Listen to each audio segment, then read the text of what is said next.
We haven't reached the level of sophistication we can genetically modify for certain traits and or states of an individual's sort of psychology or their cognition yet. But those things certainly are on the drawing board, in part because they also represent those techniques that might be viable in treating certain diseases or disorders of cognition, emotion, and behavior. But wait, there's even more.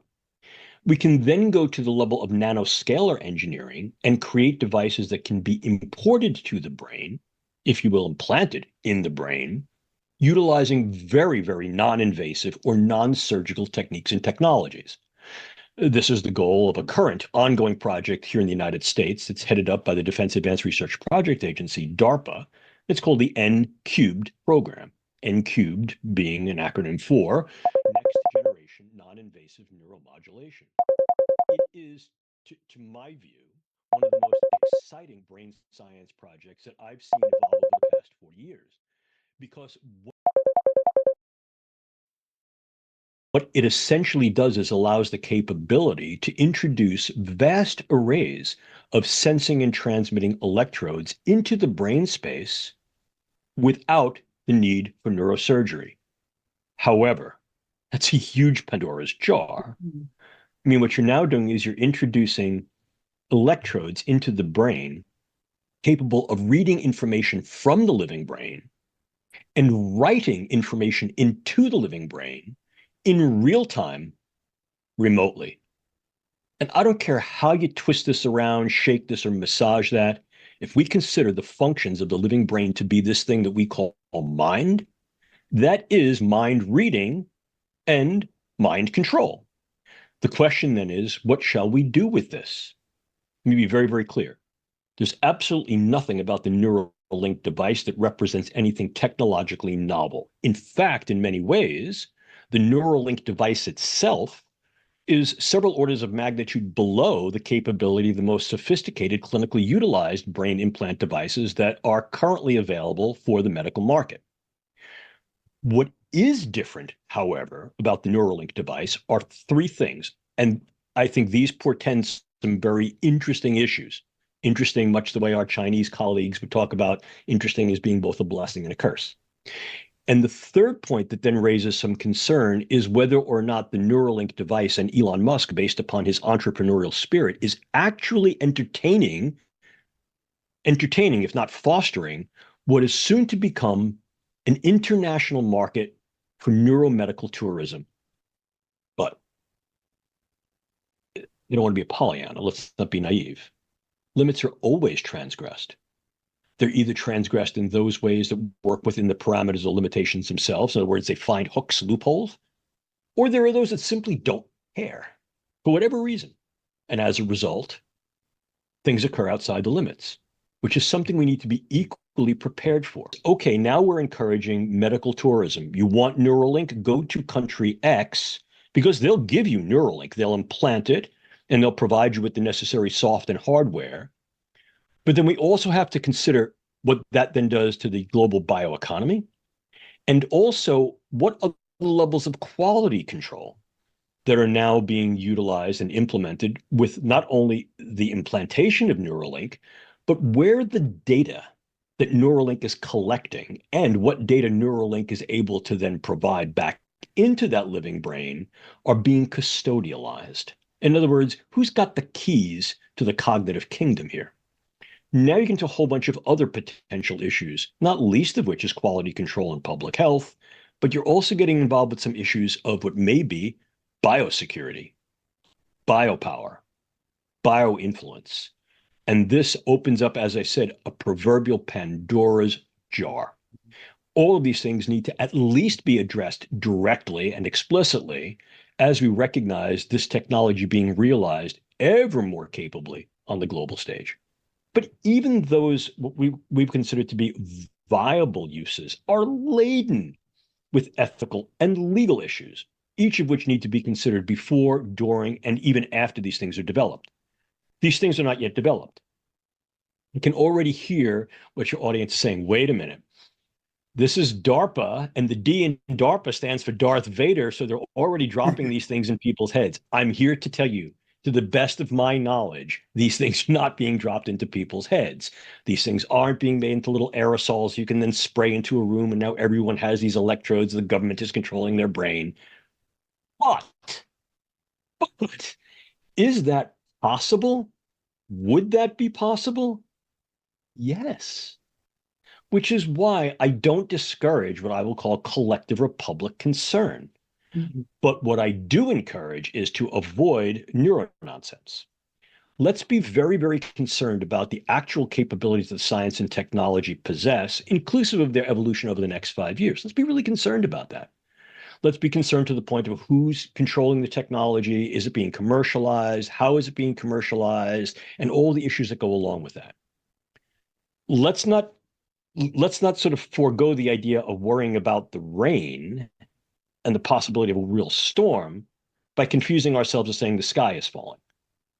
The sky isn't falling, but it looks like rain. 2024, there are plenty of things we can do to be able to modulate the patterns of activity of the living brain in a given individual so as to modify various aspects of their thoughts, emotions, and ultimately behaviors. That is doable. That's not science fiction. That is science fact. Well, what are certain research practices that have benevolent intent, but that could go bad like that?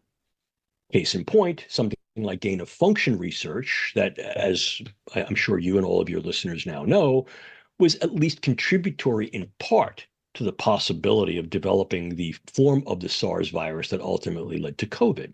Mm. Do we have the constraints in place? Do we have the safeguards in place? If they're in place, are they ratified? Are they surveilled? Are they maintained? Are they governed? All of these things, I think, need to come to the fore as part of the internationalizable discourse and reality as the science and technology becomes ever more capable, and not only ever more capable, but in some cases, we become more culpable or at least complicit in the way the science and technology is used, not used, misused, or abused. What's going to be necessary to be able to be aware of this, stay aware of the science, the real science? Look, science fiction is wonderful. And I've been a big fan of science fiction since I was a little kid, still am. But I think what becomes very important is you can get lost in the science fiction, and as a consequence, you get distracted from science fact. Let's stay focal on the science fact for that which is going to be our exercise and our effort. And let's use the science fiction as viable entertainment, but also as illustration of what could be possibilities if the science fact gets out of hand. Not to necessarily impart worry on your listening audience, but rather to appraise them of the reality of the situation, which is not simple. It is indeed complex. And let's face it, complex questions and issues require detailed and complex solution sets. And so there is no easy fix. It's going to take work. But at the end of the day, I've argued in print, and I'll do so here again unapologetically, I truly think that the juice is worth the squeeze.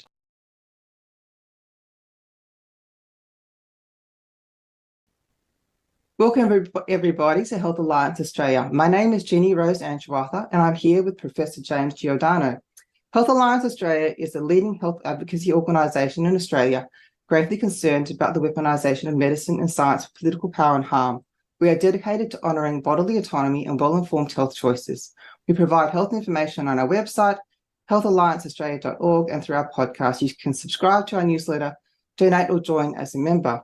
We have asked Professor Giordano here today to discuss a very important topic on the field of neuroscience, which for those of you who have never heard of it before may sound a bit like the works of science fiction. The technology of neuroscience has rapidly developed. Brain science is the Wild West with incredible potential and huge risks. It has both civilian and military applications. In medicine, multiple applications from treatments for neurological diseases, spinal injuries, to using gene editing and CRISPR and Neuralink implants. Huge ethical considerations and cross-cultural boundaries, and if weaponized has frightening possibilities, but also could be used for positive social change. Just like AI, it will change the course of human evolution, and there is no going back.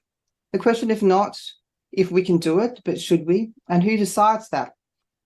Professor James Giordano has an impressive and extensive list of qualifications and achievements. I will link to his bio in the description and on the Health Alliance Australia website. Professor Giordano, welcome today. Thank you for coming. Can you please just give us a brief introduction of yourself and how you got into the neuroscience field? Sure. Thanks very much. It's a real pleasure to be here. And thank you very much, and to your audience, for your interest in my work. I've been a brain scientist for about 42 years this year, which makes me feel incredibly old.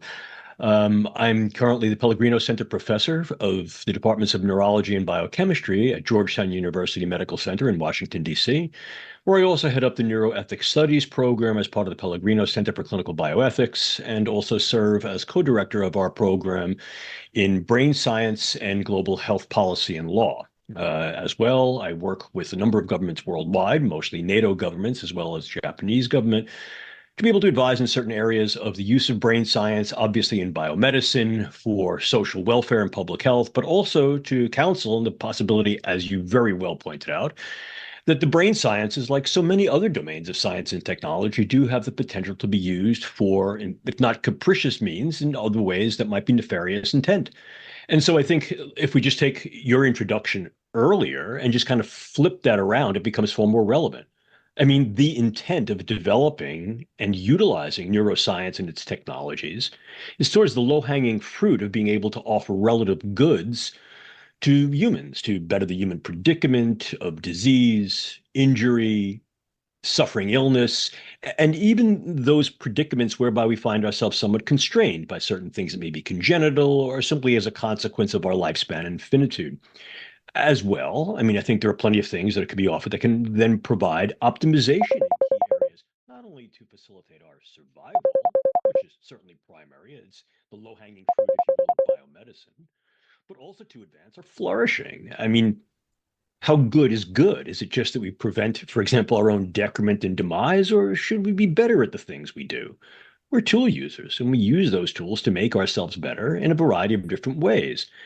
But here you get into a really interesting, somewhat conundrum. What definition of good? Yours? Mine? Someone else's? And what we necessarily view as good, while we view maybe something that is very defensible, we like to defend our way of life against any potential harms or threats, whether they're foreign or domestic. Well, the issue then is, well, what does that then portend for the use of science and technology, inclusive of the brain sciences, to be developed as potential means of contending against others who we may view to then affront, burden, or threaten what we hold to be ideologically or existentially our goods. And that then gets us into the whole idea of if and how brain sciences could be used in those ways that are leverageable for national security, intelligence, and defense preparations and operations. So, I mean, you've described the brain as the battlefield of the future. Now, often people would think of the brain as part of their thinking, as part of who they are. Like their thoughts are essentially, I think, therefore I am. So, in some ways, how would you describe it that, that people could be influenced in such a way by this technology that their thoughts no longer become theirs? Where is that line between what is that, the social good of, say, influencing a large proportion of the population to believe in a certain ideas because it is for their good? Let's say, for example, someone had false or misleading ideas due to their own upbringing, their own experience, and it was possible to influence a large proportion of the population to believe in something that was, could be seen as for the community good, for example. So where does that line draw? Is that what you're describing as the battlefield of the future, that we're actually trying to get a consensus, or no? No. So you have to back this up several notches before you get to the idea of a battlefield of the future. Yeah. I mean, let's take this step by step, and then we can see how one thing potentially could evolve into the other. And what we're really looking at is a spectrum of applications rather than a binary black or white. Right? Mm-hmm. So first and foremost, I agree with you. I mean, I think that there's something to be said for the idea that the brain is at least participatory in our identity. I mean, our identity is not simply our brains. I mean, as I said, I've been a neuroscientist for over 4 decades. And I really don't think that that any neuroscientist is going to tell you that you can take the brain out of the body and then have an identity within that brain. Mm, That brain grew up in that body, and that body grew up embedded and influenced by its environments. You simply cannot extricate those two. And as a result, what we're seeing is that, yeah, the brain and the nervous system is certainly involved in our embodied and our environmental and social identity. And it represents a very important cog. Now, where we are in the brain sciences right now is that there's an ongoing effort over the past couple of decades to try to identify those nodes and networks in the brain that may be participatory in the way we feel about ourselves, about our sense of self, about what that then means to have an identity, and then what that might then mean if those brain areas are accessed and affected. How does our identity change, for example, under certain neurological conditions? How are our cognitions influenced by brain structures and functions? How does disease and injury affect the brain? And are those aspects of the brains being affected in those abnormal ways, or what we define to be abnormal ways, then not only accessible, but amenable to the tools that we have at our disposal to be able to, quote, treat or repair an injured brain? mm, Now, clearly from that point, I think the next step is, yeah, but why should we stop at injury or insult? I mean, look, we have a whole area of medicine that's considered to be preventive medicine. And preventive medicine essentially works before any incurment of injury or disease to keep us well, to keep us healthy, and in some cases to enable us to do certain things that allow us occupational and avocational protections, capabilities, and to enable us to do the things we'd like to do better or best. So the question then becomes, could we not utilize these aspects of brain sciences also to assess how and where in the brain certain nodes and networks may be involved with our various aspects of cognitive, emotional, and behavioral performance, decision making, etc., in a variety of different applications? Our jobs, our private lives, our avocations, our hobbies? The answer to all these questions is yes. In fact, we are using the brain sciences in those ways. But now here's where we really enter a gray zone. We have two things that come up to the fore. Number one, if we're looking at the brain sciences to treat and or perhaps reverse particularly neurological conditions that we, whoever we may be, view as abnormal, what is the standard of normality we're using? Are we using the brain sciences to define that normality? Well, that sort of becomes kind of circular reasoning. We're using the tools to define what is normal, and then we're using those tools to essentially establish that normality. Caution needs to be exercised strongly as we interpret the results of the brain sciences to then create and sustain what may be social normativity, social norms, social mores, standards, for example. We also have to be very, very careful about what we consider to be a pathology. The idea of defining something to be pathologic takes on huge socio-political value and in some cases vehemence. And there's certainly historiographical evidence of that. One need only take a look, for example, at here in the United States, the pseudo-diagnosis of drapetomania. In other words, that all individuals of color have certain psychological characteristics that are based upon their neurological structure. We can point our finger overseas from the United States, for example, very easily and talk about those things that have occurred in Nazi Germany, for example, Soviet Russia, for example, and on and on. And so the idea of politicizing pathologies to those who do not conform to a particular collective ideal, whether that is community or whether that's political, can be very, very dangerous. But then let's go one step further. What you then brought up is, well, why shouldn't we use the neurosciences in those ways that can assess those brain structures and function that make us happier, better, and target those things to be able to eradicate, if not prevent or mitigate, certain aspects of disease, disorder, condition? In other words, why just stop at the human predicament? Why not, in fact, engage the human condition? And we do, not just with the brain sciences, we do it uniformly with any form of science and technology. I mean, let's face it, in the 1800s, the idea of using technology axiomatically was to make human life easier, to make ourselves more available to our various liberties, freedoms that we could then use creatively. Whether we've actually done that or not, I think represents an entirely different construct and certainly room for another conversation. But that implicit, if not explicit intent of using technologies for what we hold to be, quote, good persists. The trouble, as I mentioned, is defining what good, by whose justification, according to what criteria. Realistically, what rationality can we then use? And is what is good for, quote, me or mine, my kin and kith, my collective, equivalently, if not equally good, applicable and therefore enforceable or at least entertainable on others? Is there some universal standard? The answer to those questions is a resolving no. There is no universal standard because the neurosciences are becoming worldwide, and therefore we must appreciate that in various cultures and communities, the meanings of the neurosciences and its relative validity and value can differ. The question then becomes, are we ready to deal with that? Are we ready to discourse that?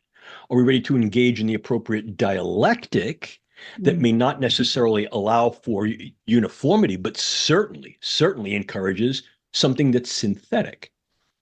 That's my hope. That's what our work is trying to achieve together with our international colleagues. It's a work in progress. Yes.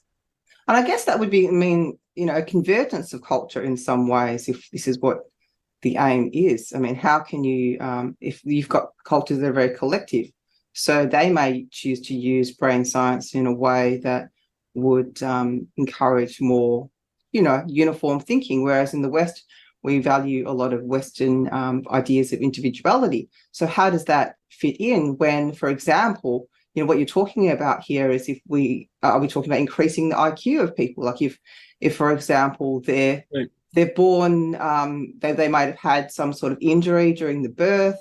They may have, genetically lower IQ.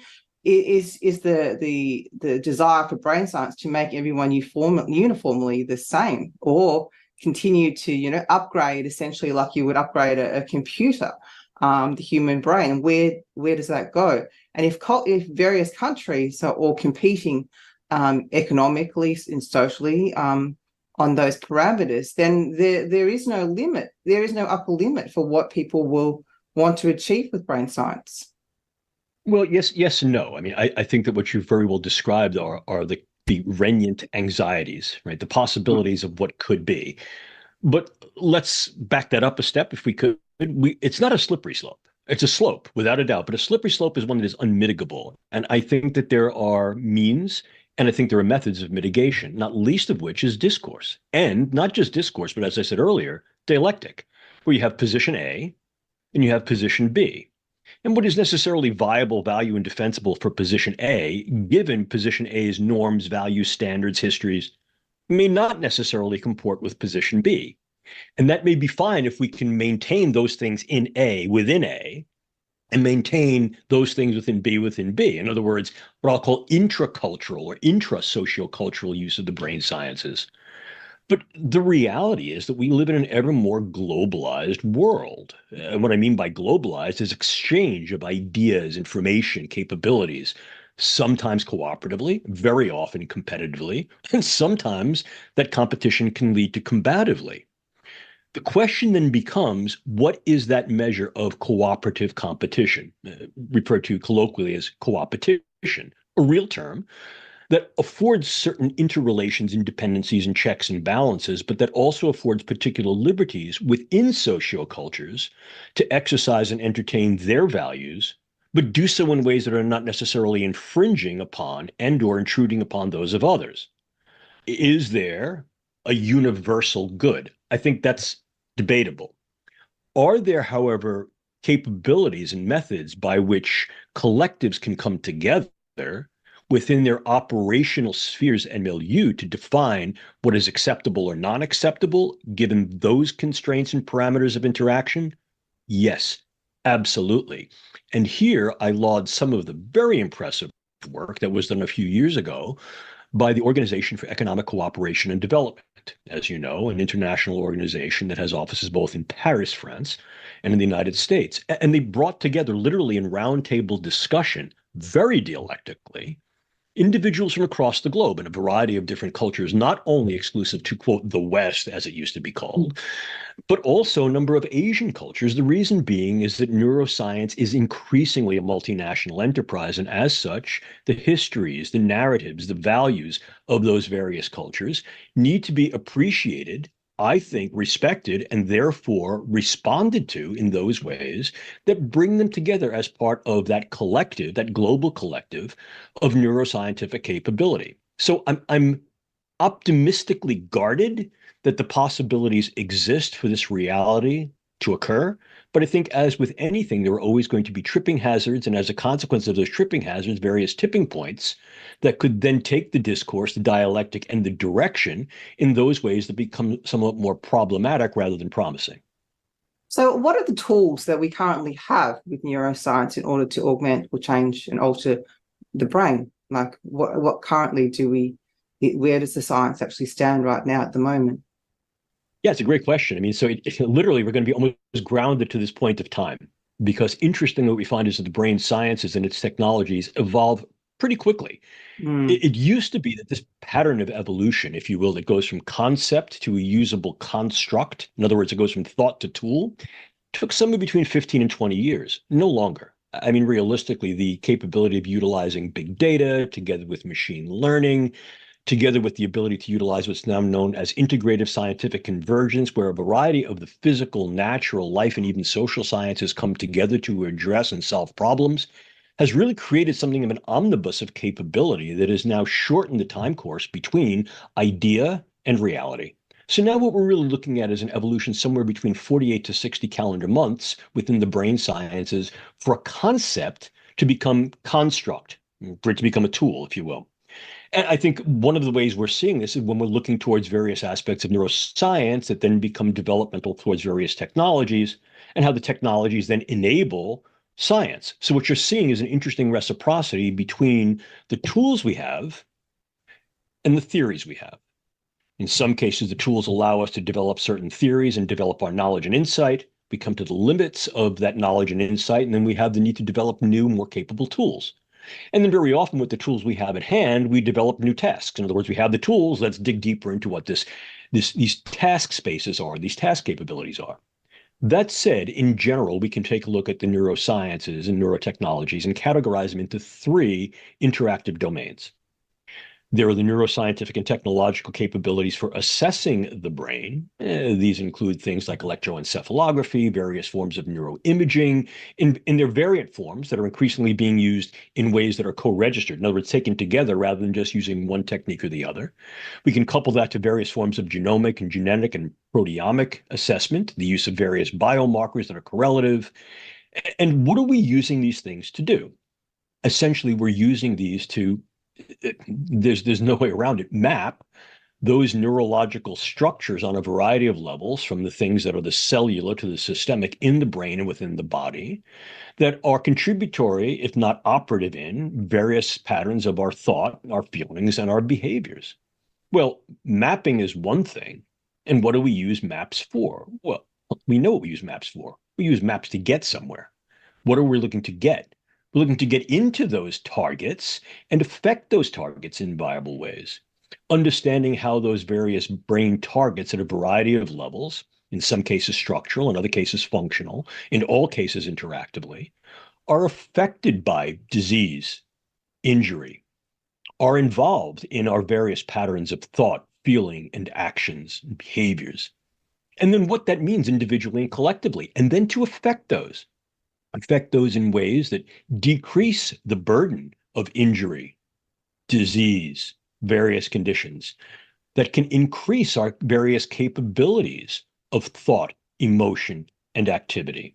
So we're essentially using brain mapping to develop ever more sophisticated, ever more granular, and therefore ever more capable and precise targets that can be affected in a variety of ways, which now brings us to the second domain of neuroscience and technology, which are referred to as the interventional methods.